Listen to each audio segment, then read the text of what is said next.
Hello SGD. This will be a follow-up from the last video I posted, but the Dandera temple complex, the buildings there, again, all these sites you'll find that are very old, but a lot of ancient Egyptian temples as they're described, Dendera, Komombo and others, are actually quite late in that they're in the just prior to the Ptolemaic or Greek era, or even some were built during the Roman period. And Dandera falls in, so around about 4th century BC that the building now is there, but it's famous for the light bulb. But the Dendera Zodiac is what we're looking at, because again this will connect to ancient Egyptian constellations. I posted that last night. I'll put that link in the description. But I'll also, because here at Dandera this is the stretching the cord ceremony where Shesset, which is the female equivalent of Thoth, along with Side the Pharaoh, stretches the cords and orients the temple. This has a lot to do with the northern orientation. This stretching the cord ceremony is very important and very old, and Shesset is almost like one of the forgotten goddesses. Very, very important, going back to the earliest dynastic time, even prior to that. But I'll put a playlist in regards to Shesset in there, because I go into many aspects of Shesset, and she's the goddess of architecture, accounting, the schools of life, or essentially the Egyptian universities were under her protection, let's call it. She was the keeper of the library, so she was the record keeper in essence as well. Going back to Heliopolis as well, very important goddess, very, very, very important, especially in regards to anything vaguely touching on science. Shesset is the person to be looking at least as much as Thoth. In some, I might argue, even more important than Thoth. But I'll put that playlist in the description as well. But now we have the Dendera Zodiac, which was moved. I think it's in the Louvre now in France. Moved somewhere. That's the Zodiac there, which was on the ceiling. And there we have an illustration just to make it a little bit more clear. This has a lot to, so Shesset stretching the cord, Mesketu or the bull's leg, so the North Star, so if you have these time lapses you'll see, so the North Star, which is very dim, so you don't actually, the North Star, at least in modern times with light pollution etc, isn't very, very dim, but all the stars move around the North Star. So there's a famous, all cultures, everyone, Orion, Sirius, these Pleiades, yes, very important. But the North Star is, at least especially in the Northern Hemisphere, the bee's knees when it comes to this. Confucius. Justice is like the North Star, which is fixed, and all the rest revolve about it. So in a very strict navigational sense, but also in the more esoteric, philosophical type of sense, North Star is the king of kings in that sense. It's why all temples, the pyramids, they all point to the north. It's we'll come into that in a moment, but so this Dendera Zodiac, unlike in the previous video where they're much more, you need to unpack them a bit, they're not drawn in a scientific sense, but the Dendera Zodiac, which comes quite late, is drawn in something that's much more resembles a modern star chart that we'd be familiar with. And there we'd see where the North Star would be. So we have the Mesketu, which is part of the stretching the cord ceremony, or the bull's leg. We'll come to that in a moment, but currently the pole star, or the North Star, is in Polaris, but the North Star moves through time. So Polaris in Ursa Minor, that's currently the North Star in this time period, so 2000 AD. Further you go back in time, the North Star moves. So it was Kochab, 1000 BC, and 3000 BC it was Tuban in the constellation of Draco as we know it now, but all the bull's leg and these Egyptian constellations of the north, such as the Ads. But anyway, we'll just keep going now. What's also important about these North Stars, so the further you go back in time, the North Star is going to change. Eventually it will in 14,000 AD, it will be in Vega would be the North Star. Now it doesn't exactly touch, just like Polaris doesn't exactly touch north, neither does Vega. And in Cygnus, Aldebaran and Deneb would be North Stars into the future, 8000 AD, 10,000 AD. So we have the North Stars that move around, just very much like the precessional cycle of the equinox. We also have a axial precession of the North Star. But we have the North Stars above, always visible. Then we have the 12 signs of the zodiac, all those constellations, the stars that are on the ecliptic, so essentially on the equator, and they're not visible all of the year around. So at certain times of the year, looking out at night, you will see Orion, you will see Taurus or Pleiades, but they're constantly moving. But the North Stars are fixed. Not in the true sense of the word, but generally speaking, they're always visible, as where other stars are not throughout the year. So these here in the center would form the North Stars, or the Ekemwe Sek, as the ancient Egyptians going way back, call them the imperishable stars. They do not perish, they're always there. They're always there to be seen, as where the unwearying or the untiring stars are constantly in movement. That would include these on the outside, such as the 12 signs of the zodiac. The word planet comes from Egyptian as in wanderer. So again, it's the planets were confused a bit with stars in the past because they were wandering. They moved a lot faster, but that's a similar concept to the unwearying stars. So the imperishable stars would be those in the center, the northern stars, and then those around it, so the North Star, and they're always visible, as where, again, during different times of the year, different constellations are and are not visible during the night. So all these outside that would be the unwearying stars. They never get tired, they're constantly on the move. So again, like the 12 signs of the zodiac that we're used to. But back to the Dendera Zodiac, and again,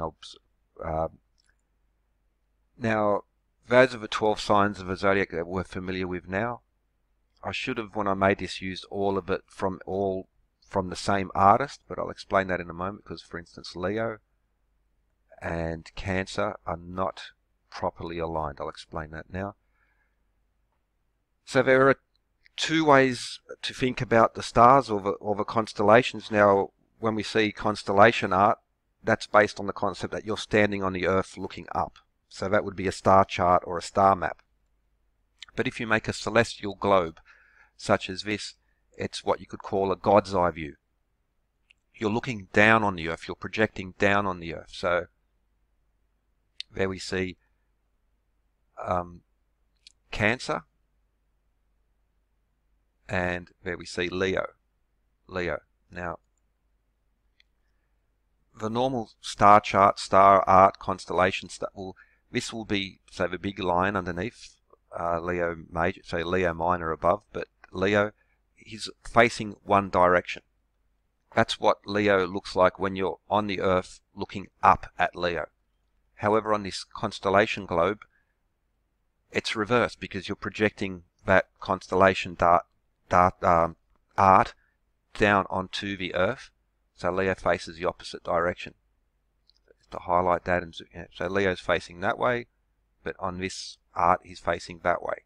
That's because it's a different perspective. This one is below, I'm below on the Earth looking up, and this is another Leo art that's as above. So again, you could just copy paste that onto the celestial globe, constellation globe, and he's facing the other direction. It's as above, so below, which is an interesting concept in many other features. But so if you go back to this chart, and there we see the Dendera Zodiac, what you actually need to do is to flip it to make sense. You need to turn that the other way around to make it reconcile with the way we view the constellations.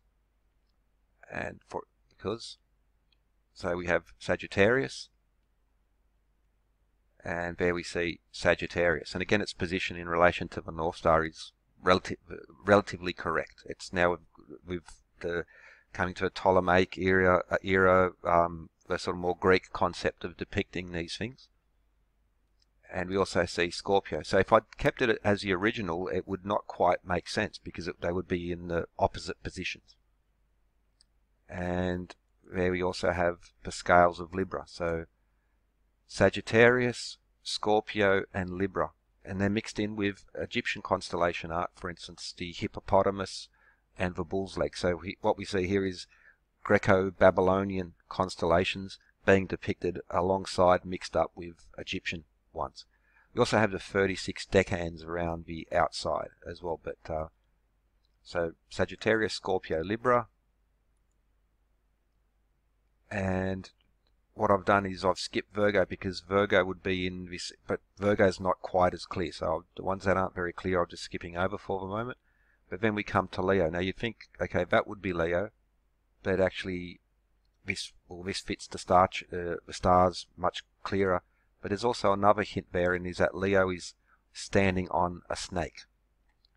Now if you look here at this depiction of Leo, you see Hydra and Crater, but Hydra is the important one. Hydra is the water snake, which even in Greek mythology was very important.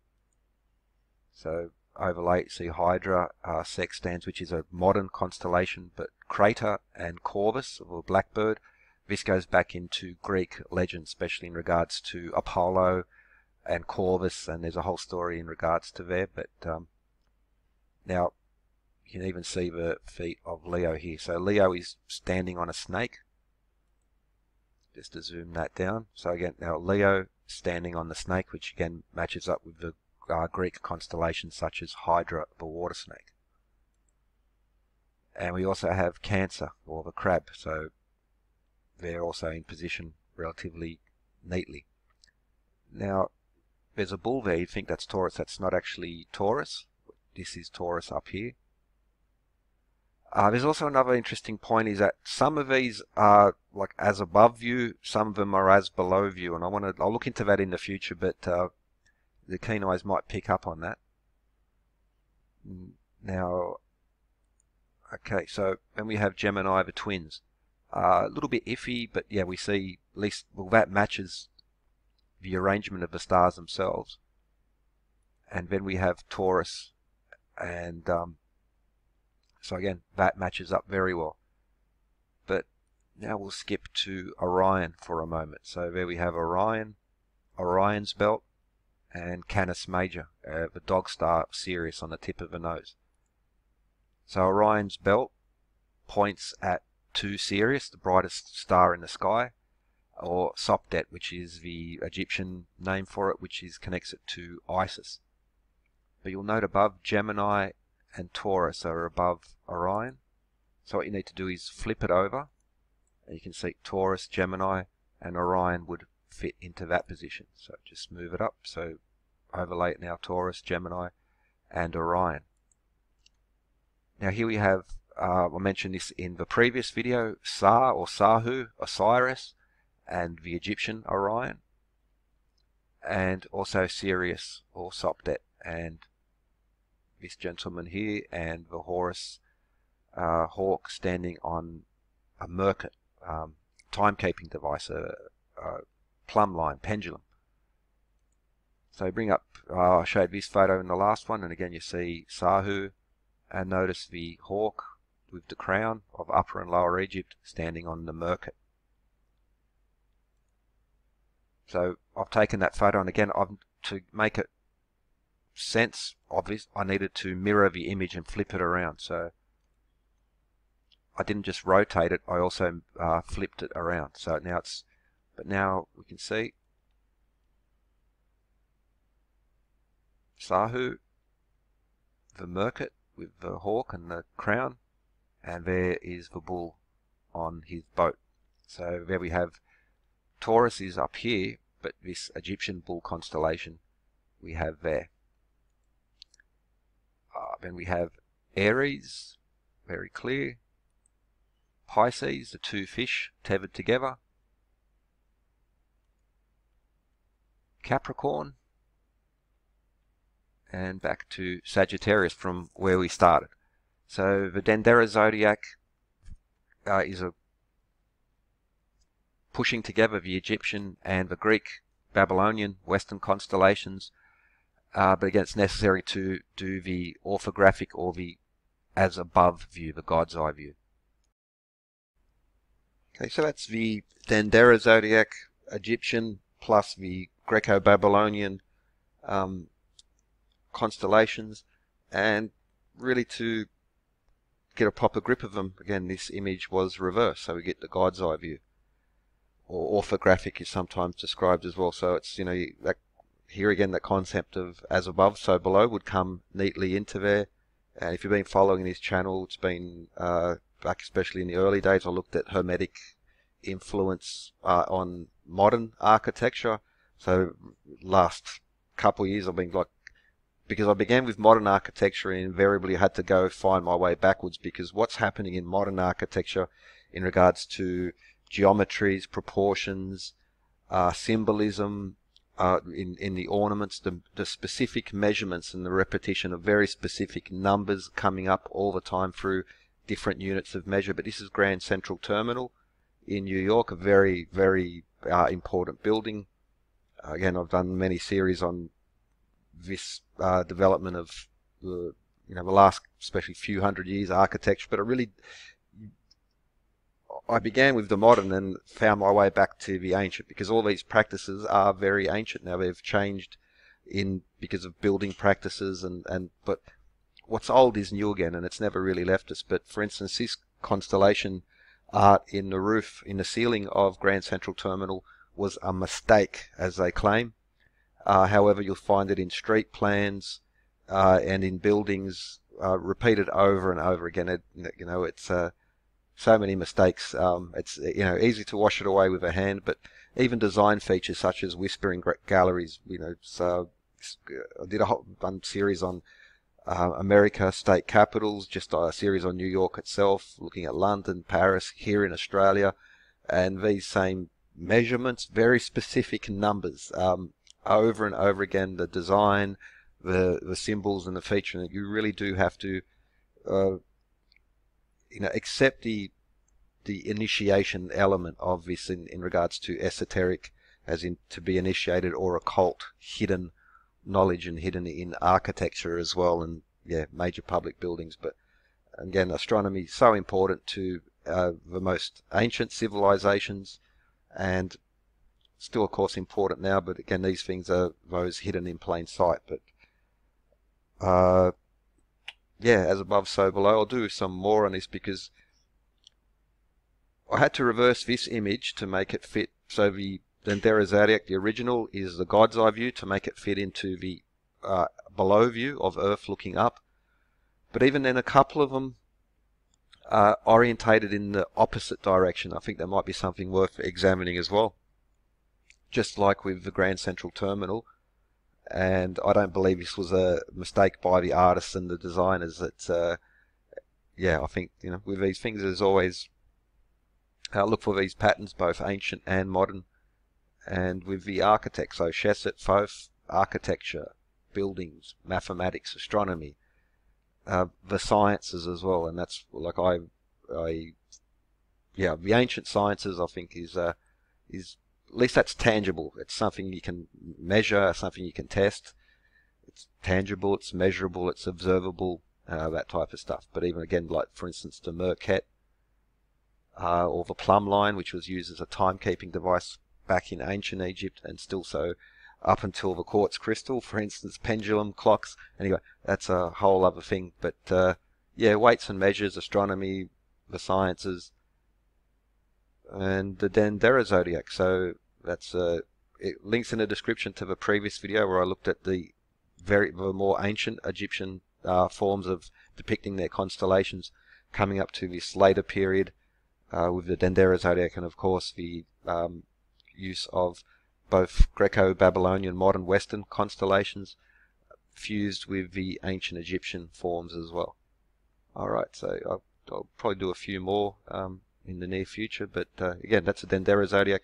You've got to think as above, so below, looking down to make sense of these things. Cheers.